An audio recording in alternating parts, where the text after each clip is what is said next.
আরও একটি মুসলিম সরকারের পতন হলো। নাইজার আফ্রিকার অন্যতম প্রভাবশালী একটি রাষ্ট্র। নাইজার একটি মুসলিম রাষ্ট্র।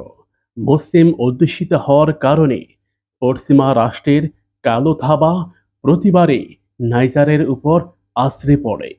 ইসলামের শুরুর দিকেই নাইজারে ইসলাম ধর্ম প্রবেশ করে।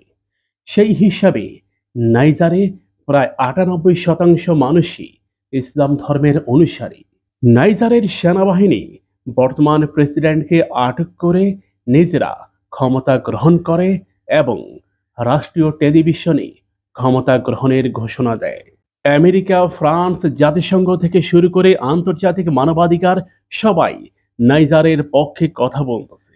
অর্থাৎ নাইজারের সরকারের পক্ষেই তারা কথা বলতেছে।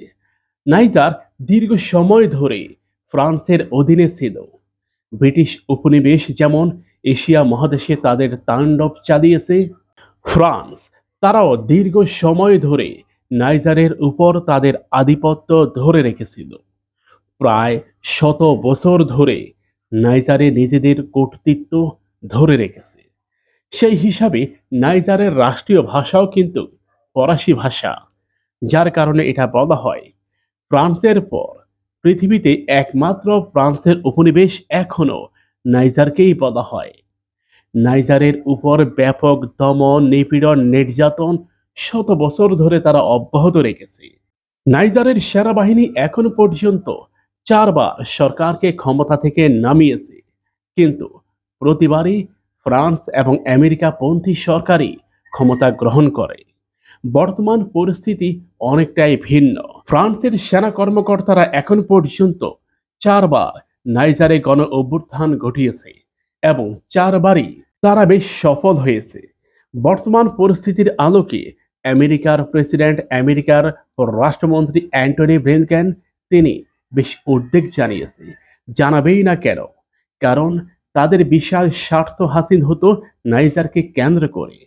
ভূ রাজনীতির অন্যতম কেন্দ্রবিন্দু ছিল নাইজার।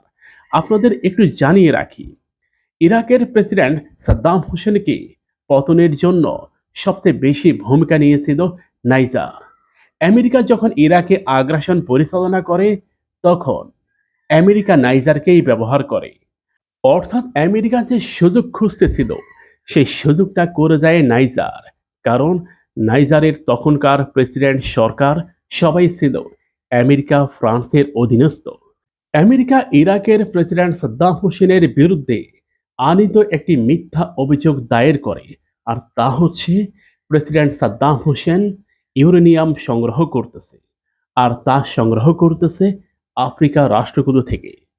তার অন্যতম একটি জায়গা নাইজার। নাইজারের তখনকার প্রেসিডেন্ট সরকার এই অভিযোগকে সত্য প্রমাণ করে দেয়, যার ফলে ইউরোপ, আমেরিকা ইরাকে আগ্রাসন পরিচালনা করে। আর এরপর থেকে আজকের ইরাকের এই পরিণতি আমরা দেখতেছি। অর্থাৎ পশ্চিমা রাষ্ট্রের পাছাটা গোলামে পরিণত হয়েছিল তখনকার নাইজারের সরকার।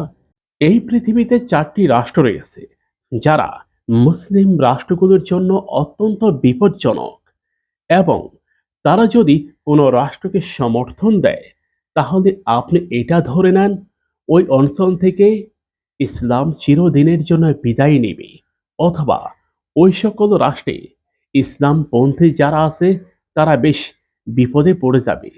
সেই ৪টি রাষ্ট্রের অন্যতম মার্কিন যুক্তরাষ্ট্র, তথাপি আমেরিকা, ব্রিটেন, ইসরায়েল এবং ভারত। এই রাষ্ট্রগুলো ইসলামের বিরুদ্ধে শত বছর ধরে কাজ করে যাচ্ছে। অর্থাৎ আমেরিকা যে রাষ্ট্রগুলোকে সমর্থন দেয়, তারা প্রতিনিয়ত তাদের আগ্রাসনের শিকার হয়।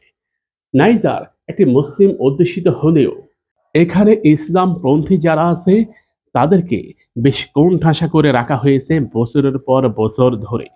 অর্থাৎ তারা কোনো অবস্থায় ইসলামের অনুসারী যারা, তাদেরকে সমর্থন করে না।